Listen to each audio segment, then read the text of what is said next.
So what coincides with the combo valve is this micro valve. So this micro valve adjusts the amount of grit that falls out the conical section of the pot and into this particular hole here. So what's on the other end of this blue knob? In essence, what's there is a piston. So this particular hardened shaft here connects to the pusher line, which comes in this end, and the blast hose is on the other end. So this funny looking valve here has got incrementation on the side of it. So these increments represent how far I've wound that out. It's a good idea for guys that are new to blasting because they think, how far did I wind that out yesterday? Oh look, I've covered the 4, I must be on 4. Oh look, I've covered the 2, I must be on 2.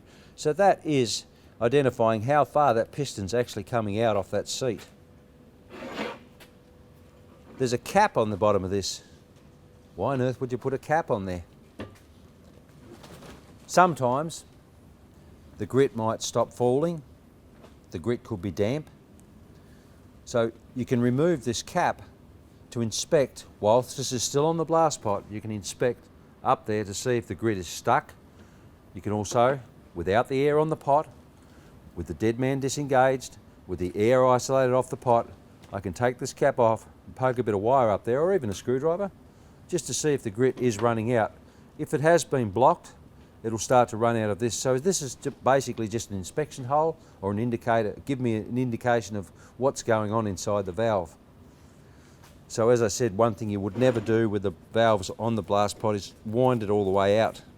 If you wind it all the way out, that's a massive hole there for a lot of grit to run through, and you can cause yourself all sorts of problems by doing that. So as far as these are concerned, what maintenance needs to be done on this? Well, there's a couple of things. Periodically, the valve will cease to work. And when I say periodically, after it's done a lot of grit or a lot of service, there may be a need to remove this valve off that hardened pipe. Now when you remove it, there's a gasket and a little round ball. Look at that. So the gasket is designed to seal this area. And you can see that's a different colour. What it is the cylinder for that particular piston. So the piston itself runs up and down that particular barrel. So as you can see now, as I wind it, it's coming closer and closer. So to put that in relative terms for you, there's the hole that the grit runs in. And you can see now the piston is retracting, so the hole is getting bigger. So by the time I wind that out, it sort of endorses what I said about the amount of grit that can travel down that hole. That's a massive hole, and a massive amount of fine grit can travel down there very quickly. So in relative terms, if you open that all the way up, you're leaving yourself open to all sorts of incidents and accidents, because the pot has to have the capacity, or the air I should say, has to have the capacity to move that grit out of that tiny little area there. So if you have it flooding in there, the air coming through hits that grit and immediately it becomes a baffle, because there's a resistance there, just like the baffle in the muffler on your car. So it slows everything down as it exhausts. So you've got a gasket, you've got a body, you've got a piston. Can I take the piston out to inspect it? Absolutely, if you wish to. So what you'll need is an Allen key that fits that particular Allen cap. And then you can see the Allen cap's turning when I move that back and forth. So what you'll need to do is undo that Allen cap. So what would I be looking for if I remove the Allen cap? Basically you're looking at the cylinder wall of the piston itself that you've been winding in and out to ensure that it is not compromised, scoured or damaged. So you'll find that there's two types of Allen keys. There's metric and imperial. Just make sure you select the correct one to do this particular job. So in this case, they're metric. So you'll hang on to the Allen key and turn the knob. So hang on a minute, it's a bit tight. What can I do? Well, if I go to put this in the vise, what can happen? I can actually bust the plastic on this particular knob to get that undone. So it's imperative you have soft jaws on the vise. There's nothing wrong with on site, if I'm stuck, I can put a pair of Stilsons on that knob and undo it. So just gently increase the pressure on that knob. There you go. So I haven't wound it up tight as, I just kept turning that Allen key until the knob remained in the same position to give me an opportunity to get this Allen key undone. So with the Allen key winding out quite easily, release it from the vise. As you can see here, I haven't damaged this knob whatsoever. So there's the Allen key, or the Allen cap itself, the screw, and now I've undone that. We'll see what happens. If I wind this off, does it come all the way out? Oh, what's wrong? I've still got resistance. And then you continue to wind it, and now what I'm doing is screwing the top of this straight out of the body itself. So look at this. It's a square, so it's a key that fits in the piston itself. So what I need to do now is pop the piston out and have a look at it. So with your Allen key, just push the piston down until it comes out. So look, there's the piston. Just hold it to one side, push it a bit more, and there you are. There's the piston. So these marks here, all that is where the piston has been turning around in the barrel as you've been winding it in and out. So what am I looking for on the piston? The piston itself has to be concentric, and the circumference of the piston can't be undermined by any damage. Also too, you'll find that if there has been a differentiation in pressure in between the air going into the pot and the air coming down the pusher line, you'll find that this piston will have a big scour mark across it and quite significantly damaged. Not only will this be damaged, but also the barrel in which I just took it out of will be damaged. So that differentiation in pressure can be a lot of things. One is, and here's an important tip, if I have a compressor that's too small to appropriate the size tip that I've selected, which we talked about earlier, the differentiation in pressure is the exhaust pressure is greater than the input pressure.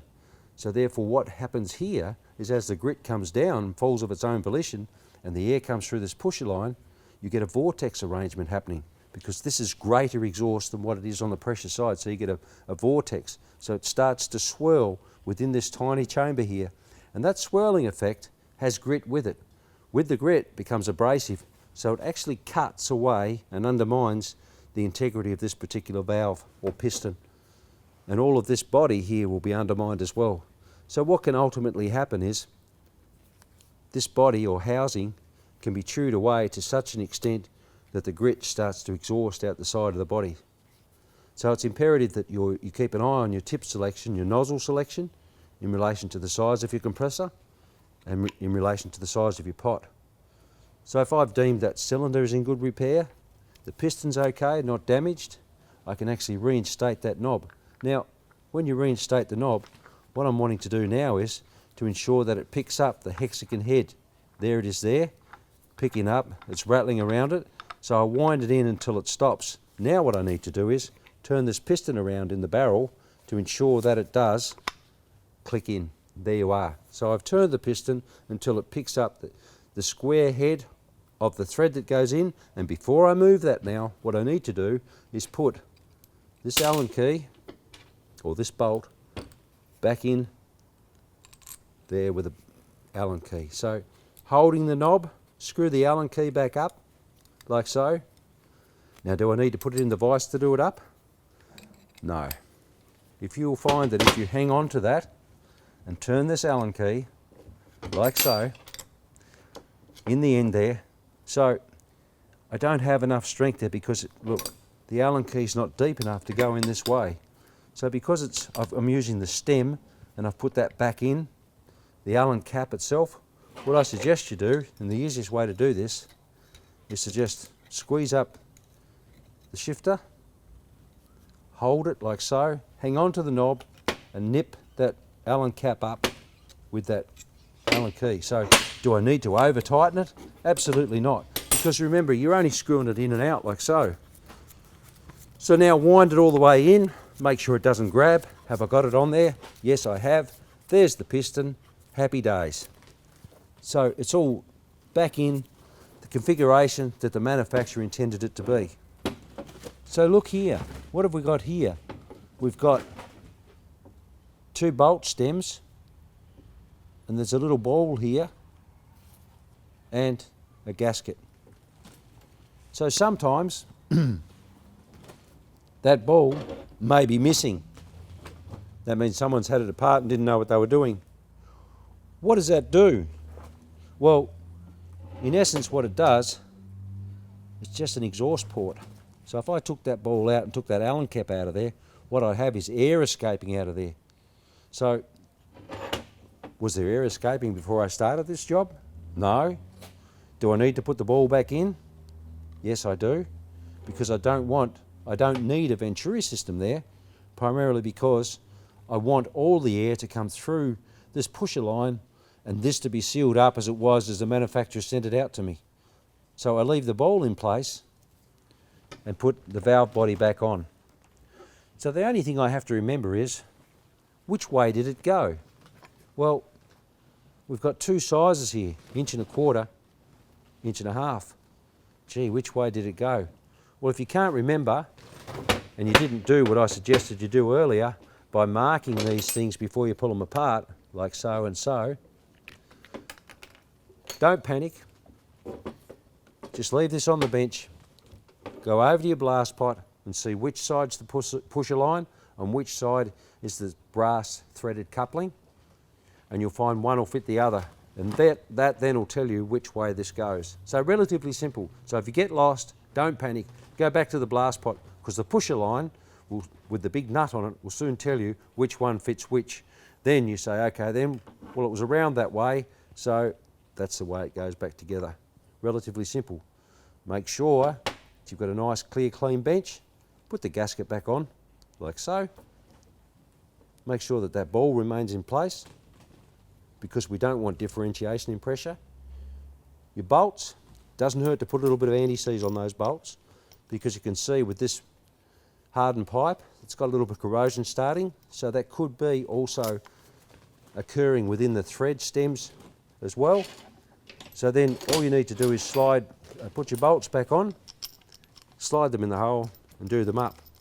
Now, what I do suggest you do is, if you're on site, you need to have somebody help you to hold that still, because I want to make sure that those 2 stem bolts are reasonably tight. So look what happens. These ratchet spanners won't fit on there because the body is imposing onto that area. So I can use a shifter, but if you do have sockets available, I suggest you use a socket, primarily because it sits right around the bolt and there's less chance of rounding that bolt off. So if you round that bolt off, you make it very difficult for any further maintenance. So one at a time, just bring them up slowly until you feel it stop and some resistance. So what's the appropriate pressure for these? 40 foot-pounds. What's 40 foot-pounds? I'm out on site, I don't have a tension wrench. Well look, just keep going back and forth.